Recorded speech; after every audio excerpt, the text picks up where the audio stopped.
स्वागत है आपका अपने चैनल द स्मार्ट ज्ञान अड्डा में। जी हाँ फ्रेंड, कई सवाल किए गए अपर मुख्य सचिव से और अपने ही जाल में फंसते नजर आए अपर मुख्य सचिव। चाहे विशिष्ट शिक्षक का ज्वाइनिंग का डेट हो, चाहे नियोजित शिक्षकों का प्रमोशन का, चाहे सेवा निरंतरता का, चाहे सर्दी की छुट्टी की बात हो और गर्मी की छुट्टी की बात हो, चाहे विद्यालय संचालन की अवधि की बात हो, चाहे मातृत्व अवकाश की बात हो, तो कई सवालों पर अपर मुख्य सचिव खुद ब खुद अपने ही जाल में फंसते नजर आ रहे हैं। विद्यालय में किस तरह का यूनिफॉर्म हो, बच्चों के सवाल पर फंसते नजर आए। कई विद्यालयों के बच्चों ने उनसे सवाल किया, तो सीधे लिए चलेंगे आपको और लाइव दिखाएंगे कि किस तरह से एसीएस जो है इस सवाल पर फंसते हुए नजर आए और इसका लाभ जो है अब लगता है कि शिक्षकों को आने वाले इस चुनाव में मिलने जा रहा है। और जो है चारों खाने सरकार जो है बिल्कुल चित होती नजर आ रही है। चाहे वह स्थानांतरण का मुद्दा हो, चाहे प्रमोशन का मुद्दा हो, चाहे नियमितीकरण का मुद्दा हो, चाहे कई सारे ऐसे मुद्दे हैं, ईपीएफ का मुद्दा हो, पेंशन का मुद्दा हो, सब पर सरकार चारों तरफ से घिरती नजर आ रही है और अपने ही जाल में अब खुद ब खुद जो जाल बुना था शिक्षकों को फंसाने के लिए फंसती नजर आ रही है। तो सीधे लिए चलेंगे और आपको दिखाएंगे ये महत्वपूर्ण वीडियो, जिसको देखने के बाद, जिसको सुनने के बाद, जिसको समझने के बाद आपको बिल्कुल ऐसा लगेगा कि कहीं ना कहीं शिक्षकों के लिए आने वाला जो नया महीना है, आने वाला जो नया साल है, बिल्कुल खुशियों से भरा हुआ होगा और बिल्कुल चहुमुखी उत्साहवर्धन का काम करेगा और खुशियां ही खुशियां उनको मिलेगी। एक अच्छा उज्जवल भविष्य मिलने का आसार नजर आ रहा है। तो सीधे लिए चलते हैं अगले स्लाइड पर और दिखाते हैं क्या कुछ हो रहा है। प्रतियोगिता का आयोजन हो यथा क्विज, निबंध, भाषण, वाद विवाद, क्रॉसवर्ड आदि। देखिए, ये सुझाव बड़ा अच्छा है और यूजुअली जो अन्य एजेंसीज आयोजित करती है ओलंपियाड करके, तो हम लोग इस ओलंपियाड की प्रथा को फिर शुरू करेंगे और विशेषकर मैथ्स ओलंपियाड, साइंस ओलंपियाड है। ये दो सब्जेक्ट है जो बहुत इजीली हम लोग इवेलुएट कर सकते हैं। जहाँ तक वाद विवाद और एसे और राइटिंग है, ये इसमें इवेल्यूएशन का बहुत कठिन प्रक्रिया है, बट उसका भी हम लोग रास्ता निकालेंगे। लेकिन हम लोग शुरू करेंगे पहले मैथ्स और साइंस से, जो इमीडिएटली हम लोग उसको ऑनलाइन एग्जाम लेंगे और उसके बाद रिजल्ट आ जाएगा। और भाषा है और जो वाद विवाद है, इसके लिए अलग से कार्यक्रम। बट मैं ज़रूर इस सुझाव से सहमत रखता हूँ और हम लोग कोशिश करेंगे कि जल्दी ही जल्द ये ऑनलाइन जो ओलंपियाड की प्रक्रिया है, ये क्लास 4, 5, 6, 7, 8, 9, 10 सबके लिए हम लोग आयोजित करेंगे। Thank you so much sir. एक बच्ची प्रिया कुमारी जो 7वीं में पढ़ती है, उत्क्रमित मध्य विद्यालय धर्मपुर नालंदा से है। इसने सवाल पूछा है सर कि स्कूल का संचालन फुल डे है, जिसके कारण यूनिफॉर्म की सफाई, स्कूल बैग, जूतों की सफाई एवं बाल और नाखून की कटाई का पर्याप्त समय नहीं मिल पाता है, जिसके कारण कभी कभी गंदा यूनिफॉर्म या नहीं सूखने के कारण गीला यूनिफॉर्म ही पहनकर स्कूल जाना पड़ता है। क्या शनिवार को स्कूल का संचालन पूर्व की बात ही हाफ डे नहीं हो सकता है? देखिए, हाफ डे का तो समस्या है, क्योंकि आरटी में हमको एक सप्ताह में कितने घंटे पढ़ाने हैं निर्धारित है। और यदि बच्ची को ये समस्या है, ये समझता हूँ, क्योंकि जब भी मैं किसी विद्यालय में जाता हूँ तो बच्चा बोलता है कि मैं पूछता हूँ कि क्यों यूनिफॉर्म नहीं हुआ? सर वो गीला हो गया, पीछने के लिए डाल दिया। तो ये समय समय पर कौन पीछने के लिए डाला है और कौन जानबूझ के यूनिफॉर्म में नहीं आया है, इसका हमेशा डाउट रहता है। तो अगर धोने का ही समस्या है, पीछने का ही समस्या है, तो हम शनिवार को कम से कम एक दिन नॉन यूनिफॉर्म डे रख सकते हैं। हेडमास्टर ये अपने स्तर पर ये डिसाइड कर सकते हैं कि शनिवार को नॉन यूनिफॉर्म डे रखें, जब बच्चे की माता या सब लोग अपना कपड़े धुलाएंगे और 2 दिन में तो सूख जाएगा, प्रेस भी हो जाएगा, और मंडे को फिर 5 दिन यूनिफॉर्म रखेंगे। 1 दिन की छूट हम लोग हेडमास्टर को छोड़ देते हैं। अच्छा जी, ठीक है ना, ताकि हेडमास्टर में डिसाइड करेंगे, क्योंकि हर चीज का हम लोग यहाँ पे अब गाइडलाइंस निर्धारण नहीं सकते हैं, तो ये इंडिपेंडेंस उसको दे देंगे। तो लिख देंगे कि भाई, लेकिन ये जरूर है कि अगर 1 दिन की छूट दी है तो 5 दिन फिर यूनिफॉर्म होना चाहिए जी। तो ऐसा ना हो कि फिर ट्यूसडे कह देगा पीछने के लिए भेज दिए हैं और वेडनेसडे भी कर देगा। तो ये थोड़ा, या तो आप डिसिप्लिन 6 दिन रखिए या फिर आप 1 दिन नॉन यूनिफॉर्म दे दें। बाकी प्राइवेट स्कूल में भी ऐसे ही है जी। 1 दिन वो टी-शर्ट पहन के आते हैं और अन्य ड्रेस पहन के आते हैं, तो हम लोग भी कर सकते हैं जी। एक सुरभि सिंह है, इनका सवाल है, क्या केंद्रीय विद्यालय और निजी विद्यालयों की तरह बिहार के सरकारी विद्यालयों में भी दिसंबर जनवरी महीने में बच्चों और शिक्षकों को ठंड की छुट्टी दी जाएगी? देखिए, इस बार हम लोग समर वेकेशन का टाइम निर्धारित कर देंगे और बिल्कुल स्पष्ट डेट्स है, मतलब इस तारीख से इस तारीख तक हम लोग दिसंबर में निर्धारित कर देंगे ताकि सभी जो भी टीचर हैं अपना समर वेकेशन प्लान कर सकें पूर्व से। उस दिन उस पीरियड में कोई क्लासेस नहीं चलेंगी जैसे पूर्व में चलती थी और पूरी छुट्टी रहेगी उस समर वेकेशन में। टीचर अपना जाएं, घूमें, यहाँ जाना जाए। बहुत सारे टीचर्स अन्य राज्यों से भी आए हुए हैं तो हम चल जाएंगे।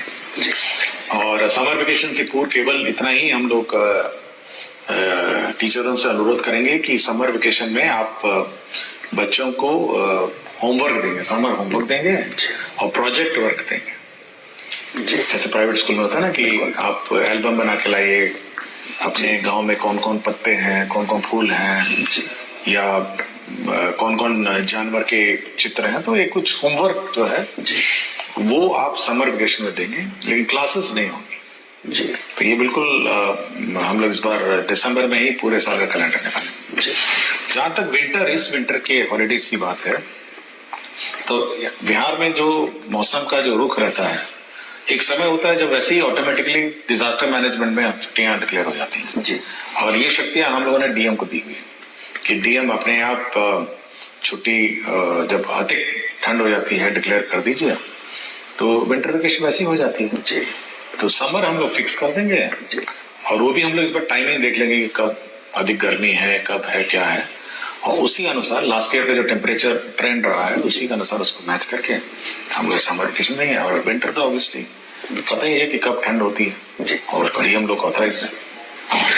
Thank you sir. एक बीपीएससी की टीआरई 1 की शिक्षिका है ऋतुराज, प्राथमिक विद्यालय 5 गाछी टेढ़ागाछ किशनगंज से। इनका सवाल है कि शिक्षा को रुचिपूर्ण और बहुआयामी बनाने के लिए स्कूलों में स्मार्ट कार्ड, स्मार्ट बोर्ड या प्रोजेक्टर उपलब्ध करवाने के बारे में भविष्य का क्या प्रावधान हो सकता है। एनिमेटेड पाठों का समावेश छात्रों का ध्यान आकर्षित करती है, जिससे गतिशील शिक्षण वातावरण बनता है और सीखना दिलचस्प और बहुआयामी होता है। देखिए, हम लोगों ने बिल्कुल किसी टीचर को रोका नहीं है।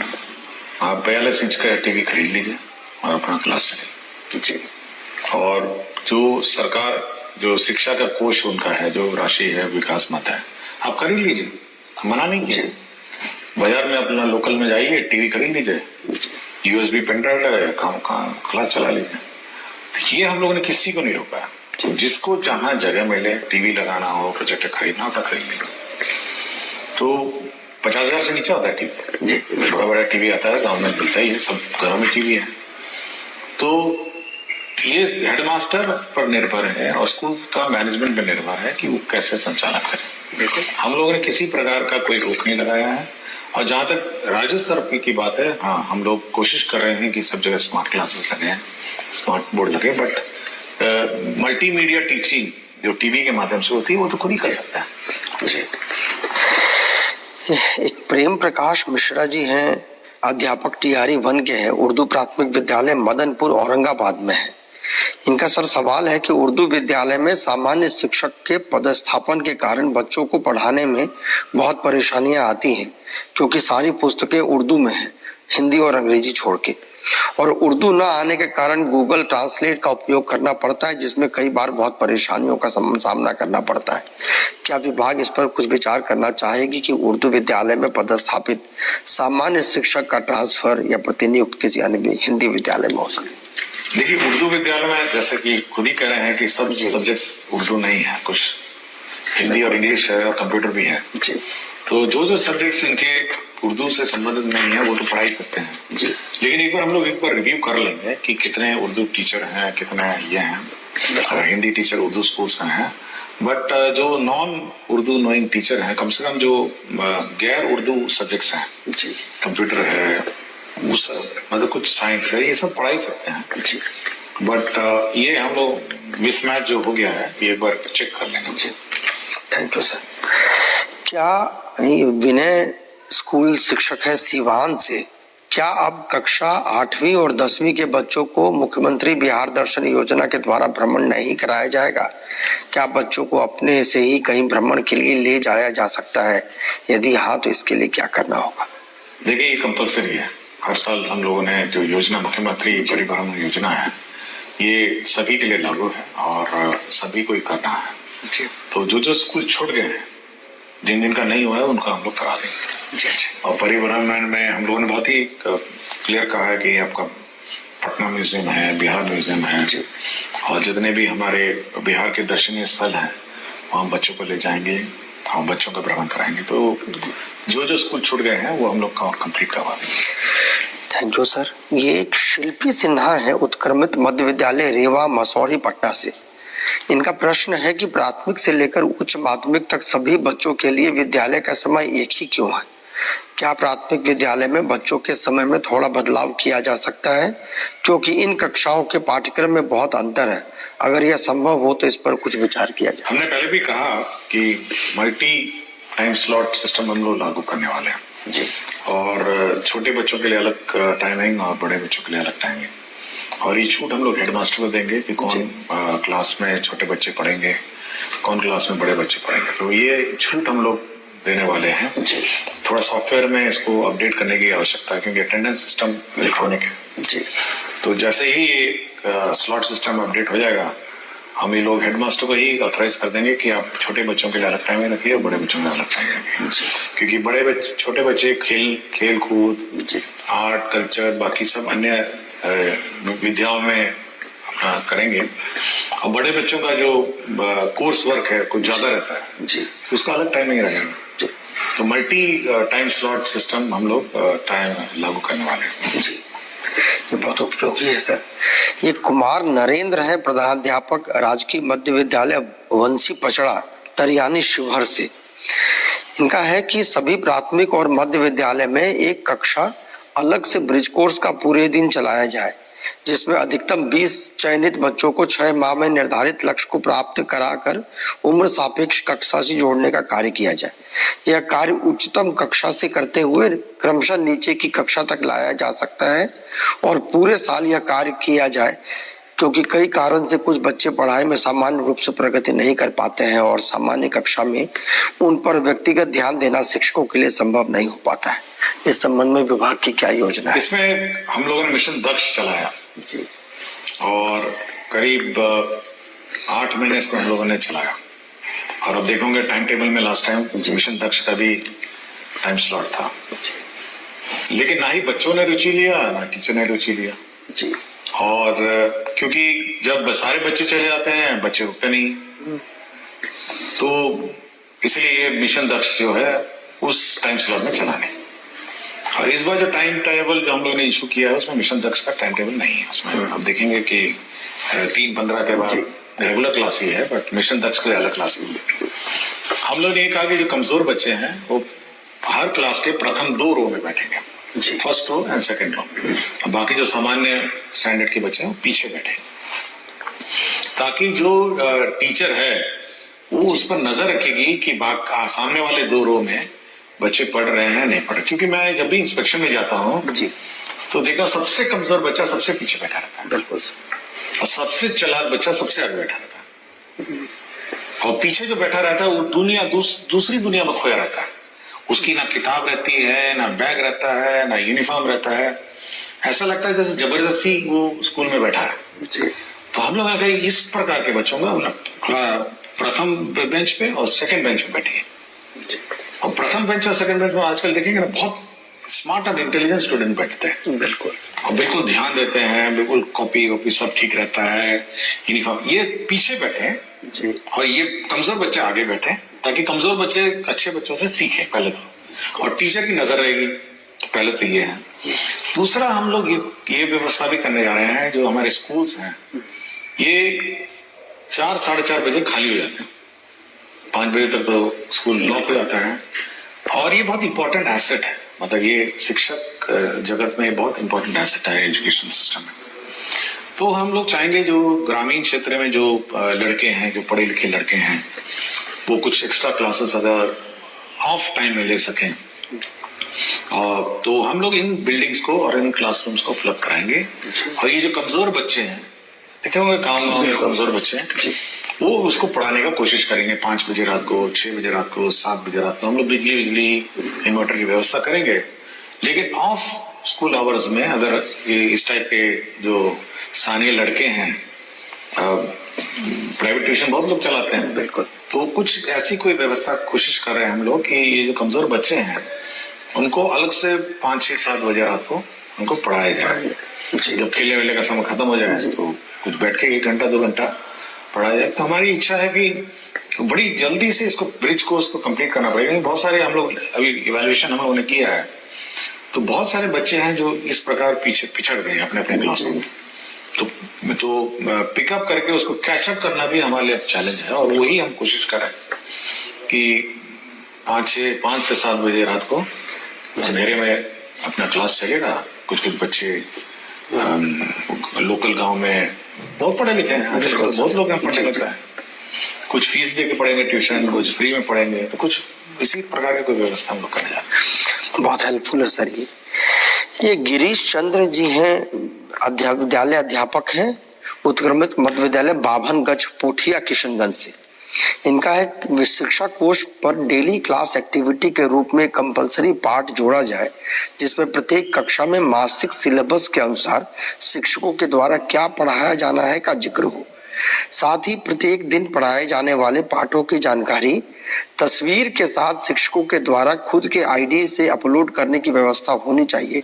इससे गुणवत्तापूर्ण शिक्षा के प्रयास को और मजबूती मिलेगी। देखिए कितना अपलोड करवाइए हर चीज को। देखिए हम हमेशा चाहते हैं कि शिक्षक जो है मोटिवेटेड और अपनी स्वेच्छा से इंडिपेंडेंस है। जितना आप कहिएगा कि इधर जा रहे हैं तो वो भी अपलोड करिए, उधर जा रहे हैं अपलोड करिए, ये भी करिए तो अपलोड करिए। तो भाई ये तो आपको लोकल स्थानीय व्यवस्था है और हेडमास्टर और टीचर की कमेटी का व्यवस्था है। अभी हाल ही में मैं आरा गया था जी। आरा में एक स्कूल में मैंने देखा कि वहां पे दीवार पे लिखा हुआ है, मतलब पूरा का पूरा टाइम टेबल है कि सप्ताह में मतलब कौन सा क्लास का कब टाइम टेबल होना चाहिए, क्या चैप्टर होना चाहिए, पूरा लिखा हुआ है। और ये भी अंकित है कि वो चैप्टर ऑन टाइम है या पिछड़ गया है जी। तो ये हेडमास्टर बहुत ही जहां जहां इनोवेटिव है, जहां जहां मेहनत कश है, वहां तो उन्होंने सुनिश्चित कर दिया कि भाई टाइम टेबल किस टाइम टेबल है, चैप्टर 5 होना चाहिए जी। क्या हम चैप्टर 5 पहुंचे हैं या चैप्टर 5 से पहले चल रहा है। तो हर क्लास का हर टीचर का उसने पूरा मैपिंग किया हुआ था। तो ये हेडमास्टर और टीचर लोग अपना करें, और मेरे विचार से अगर स्कूल अपने एज अ टीम जी करेंगे तो ये हम लोग रोज, मैं बार बार बोलता हूँ, पुलिसिंग हमसे क्यों करवा रहे हैं, क्यों चेक करवाना चाहते हैं रोज। आप अपनी टीम है, आपका बच्चा है, पढ़ाइए ना। बिल्कुल सब छूट आपको दी हुई है, आपको समय भी निर्धारित है। तो आप अपने मोटिवेशन से ये सब काम करिए और कोशिश करिए कि एक मॉनिटरिंग सिस्टम स्कूल में अपने इंटरनली भी बिल्ड। बिल्कुल हर चीज ई शिक्षा कोर्स पे नहीं हो, क्योंकि आप फिर तंग आ जाएंगे कि ये भी डेटा डाला जाए, वो भी डेटा डाला जाए, मिड डे मील भी डाला जाए, अटेंडेंस भी डाला जाए, सब कुछ डाला जाए। तो बाद में लोग शिक्षक ये कहने लगेंगे कि भाई हम लोग तो ई शिक्षा कोर्स को जवाब देते देते समय बीत गया, फिर पढ़ाएंगे नहीं। हम तो कह रहे हैं पहले पढ़ाइए ना, पहले पढ़ाइए। हम तो बहुत लिमिटेड डेटा आपसे लेंगे ना, हर चीज का डेटा थोड़ा ना हम लोग ले रहे हैं आपसे। केवल अटेंडेंस लेता हूँ, मिड डे मील का भी मैंने बोल दिया है, और बाकी जब सब स्कूल में टैब होगा तो फिर कुछ और डेटा मांगा जाएगा। बिल्कुल हर चीज का हमको मत कहिए कि ई शिक्षा कुछ होना चाहिए। स्कूल अपने नियंत्रण और अपने डिसिप्लिन में चले। बिल्कुल सर। एक मोहम्मद वासीम अहमद है, ये उत्क्रमित हाई स्कूल रामनगर इस्माइलपुर भागलपुर से है। I request you to please give instructions to all the DOs and DPOs to release list for 6 residential training by Friday evening or on Saturday by 4 PM. ये तो फ्राइडे की बात कर रहा हूँ, मैं कहता हूँ एक सप्ताह पहले होना चाहिए। बिल्कुल सब परिवार को अपना प्लानिंग भी करना ना कि कहीं बाहर जाएंगे। और मैंने ये भी कहा है कि अपने जिले में ही ट्रेनिंग हो जी, और बायोमेट्रिक भी हो। तो मैं चाह रहा हूँ, मैं कोशिश में हूँ कि सभी जो ट्रेनिंग है उनके अपने जिले में होंगी, और एक सप्ताह पहले कम से कम एडवांस सूचना होनी चाहिए। बहुत अच्छा है सर। सर इसमें एक महेश कुमार है, विद्यालय अध्यापक है, 9वीं 10वीं में पढ़ाते हैं सामाजिक विज्ञान। ये नवराष्ट्र विद्यालय पताही मुजफ्फरपुर से है। ये सामाजिक विज्ञान में बिहार टेक्स्ट बुक की जो बिहार टेक्स्ट बुक का 2005 के बाद के आंकड़े को अपडेट नहीं किया गया है, जिसके कारण 2024 में भी 2001 के जनगणना के जुड़े आंकड़े दिए गए हैं जो उपयोगी नहीं है। इसे 2024 तक अपडेट किया जाए और शिक्षा की बात हर शनिवार के इस 5वें अंक में मैं कमलनाथ झा आप सभी का स्वागत करता हूं, अभिनंदन करता हूं। आज हमारे बीच